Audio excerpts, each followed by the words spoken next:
Hingga bulan Juni 2025, Komisi Perlindungan Anak Daerah Sumatera Selatan telah menerima 19 laporan kenakalan remaja, baik sebagai korban atau pelaku. Salah satunya kasus bocil yang dirantai oleh ayahnya.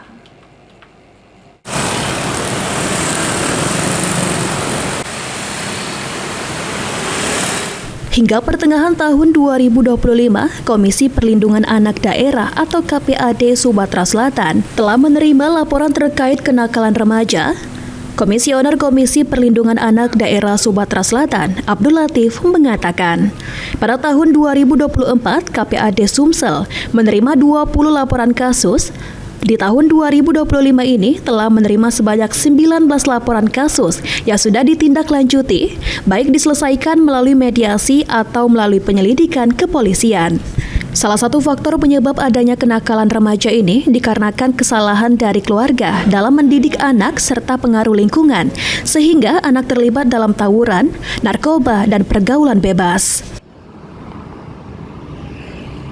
Memang bervariasi ya sebenarnya spesifikasi kenakalan remajanya lah ya, atau kenakalan anak-anak ini.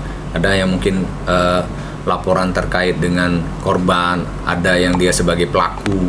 Nah, tapi secara angka setidaknya di tahun 2024 itu kami KPAD itu menerima laporan 20 laporan kasus.